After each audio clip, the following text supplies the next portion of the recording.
नमस्कार, राधे राधे, जय श्री कृष्णा। अब हम बात करेंगे मेष लग्न के तृतीय भाव में यदि आपकी जन्म पत्रिका में शुक्र स्थित है तो वह आपको क्या परिणाम प्रदान करेगा। तो हम जानते हैं कि शुक्र केवल भोग और विलास का ही ग्रह नहीं है, बल्कि ये ग्रह कला का भी है, साहस है, कोमल अभिव्यक्ति है, संबंधों में मधुरता है, और जो वो आपकी संचार की जो शैली रहती है उसको भी सुंदरता प्रदान करता है। और हमको पता है कि तृतीय भाव पराक्रम का है, संचार का है, लेखन भी है, कला है। तो ये स्थिति बहुत अद्वितीय हो जाती है। मेष लग्न अग्नि तत्व है, वह जल्दी निर्णय चाहता है, साहस का प्रतीक है, जबकि शुक्र सौम्यता और सामंजस्य का है। शुक्र यहाँ पर धन भाव के स्वामी और सप्तम भाव के स्वामी भी होते हैं। तो ऐसा जातक साहसी भी होगा, पराक्रमी भी होगा, अपने स्व उद्यम से पैसे कमाने वाला होगा। पराक्रमो भुजबलम भातृभाव प्रयत्नकः लेखनम चापि विज्ञेयम तृतीयस्य निगद्यते। लेखन कर सकता है, मीडिया के क्षेत्र में, संचार के क्षेत्र में छोटे भाई बहन सहयोग करने वाले होंगे। यात्राएं अत्यधिक करने की इच्छा रहती है, कौशल अच्छा रहता है ऐसे व्यक्तियों में। अतः इस व्यक्ति की अभिव्यक्ति की हिम्मत अच्छी होती है, अभिव्यक्ति और स्वयं के प्रयास को यह नियंत्रित भी कर सकता है। यह तृतीय भाव उपचय भाव है, इस कारण इसका फल धीरे धीरे बढ़ता हुआ दिखाई देता है, एक साथ नहीं बढ़ता, धीरे धीरे यह आगे बढ़ता है। जातक साहसी तो होता है, लेकिन अंधा साहस भी नहीं होता कि जोखिम ले ले, 2 मिनट में जोखिम ले ले, ऐसा भी नहीं होता है। आराम से धीरे धीरे कार्य करता है, रणनीति बनाता है पहले। तो ऐसा व्यक्ति यदि कहूँ तो लेखन, सोशल मीडिया, यूट्यूब, गायन करे तो गायन के क्षेत्र में अच्छा काम करे ऐसा जातक।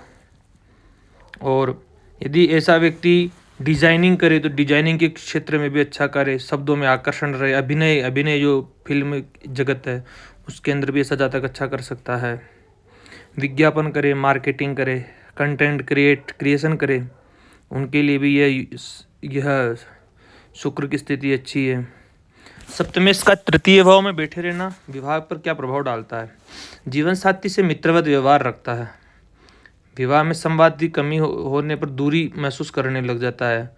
सप्तमेश शुक्र तृतीय भाव में है। संभावित दोष क्या हो सकते हैं, सावधानियां क्या रखनी चाहिए। प्रयासों में अस्थिरता, कई काम एक साथ शुरू करने की प्रवृत्ति रहती है, निरंतरता की कमी रहती है।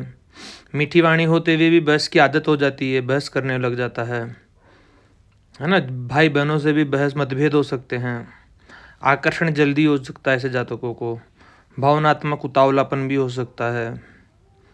तो ये स्थितियां तृतीय भाव में। एक श्लोक भी आता है, शुक्रो यदि पराक्रमे स्थितः कलया जयति संग्रामम वाणी यत्र शस्त्रम स्यात् तत्र सौंदर्यमेव बलम। तो जैसे कोई तृतीय भाव में बैठ जाता, सुंदर संघर्ष भी यदि सुंदर हो तो विजय तो बिल्कुल ही सुनिश्चित है, ये ऐसा कहता है।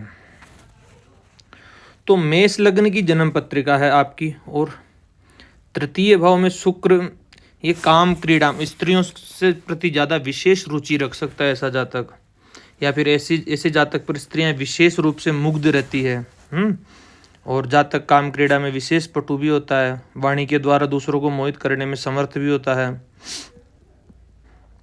जातक को पिता की संपत्ति भी मिलती है, नवम भाव पर दृष्टि रहती है, इसका भाग्य भी साथ देता है ऐसे जातक का। भाई मित्र विदेश जाकर के धनवान हो सकते हैं और उसका लाभ भी इस व्यक्ति को मिल सकता है। यदि शुक्र यहाँ पर आ जाए कि यदि शुक्र के साथ में सूर्य यहाँ पर आ जाए तो सूर्य पंचमेश है, पंचमेश और धनेश का संबंध धन योग कहलाता है। तो यह युति इस व्यक्ति को पत्नी के द्वारा धनागम और पुत्रों के द्वारा धनागम होने की संभावनाएं व्यक्त होती है। ऐसा जातक बहुत पराक्रमी होता है, बहुत धनवान होता है, भौतिक सुख सुविधाओं से युक्त जीवन जिएगा ऐसा व्यक्ति। यदि शुक्र के साथ में चंद्रमा आ जाए, चंद्र और शुक्र की युति पर मैंने वीडियो भी बना रखे हैं, तो ऐसा जातक भाई बहनों से भी सुख प्राप्त करेगा, स्त्री जातक से भी लाभ होगा, स्त्रियों से भी लाभ होगा। और ऐसे व्यक्ति का मन ज़्यादातर भोग विलासिता ऐसी चीज़ों में ही लगा रहता है। यदि शुक्र के साथ मंगल आ जाए तो बहुत मंगल लग्नेश है, अष्टमेश है, तो कहने का मतलब शुक्र और मंगल एक तो विवाहित संबंध भी बनाते हैं, आकर्षण का केंद्र, अत्यधिक कामी प्रवृत्ति बना देते हैं। लेकिन लग्नेश का तृतीय भाव में लग्नेश और सप्तमेश का संबंध ये थोड़ा बहुत सही है वैवाहिक जीवन के लिए, और जातक महान पराक्रमी होता है, लेकिन मंगल का तृतीय भाव में बैठे रहना बहुत साहसी निडर व्यक्ति बना देता है। यदि शुक्र के साथ में बुध आ जाए तो बुध स्वग्रही होंगे, तब भी बलवान बनाएगा, बहुत निडर साहसी बनाएगा। धनेश और तृतीय भाव के स्वामियों का संबंध हो रहा है तो मित्र मूलधन योग बन जाता है, मित्रों के द्वारा धन की प्राप्ति होती है, बहुत पराक्रमी होता है। भृगु सूत्र में कहा गया है भ्रातृ तत्पर क्रिया योग पर, भाई का धन मिलता है ऐसे जातकों को। और बुध और शुक्र की युति लक्ष्मी नारायण योग का भी सृजन करती है। लक्ष्मी नारायण योग का मतलब होता है कि बहुत अच्छा व्यवसायी व्यापारी बना सकते हैं ऐसे जातक को। यदि शुक्र के साथ में शनि आ जाए तो शनि यहाँ पे दशमेश है, लाभेश है, तो तृतीय भाव में यदि आ जाते हैं तो ऐसे जातकों को षड्यंत्रकारी होते इसके मित्र नकारात्मक विचार वाले होंगे। ऐसे जातकों के मित्र इसको आगे नहीं बढ़ने देना चाहते हैं।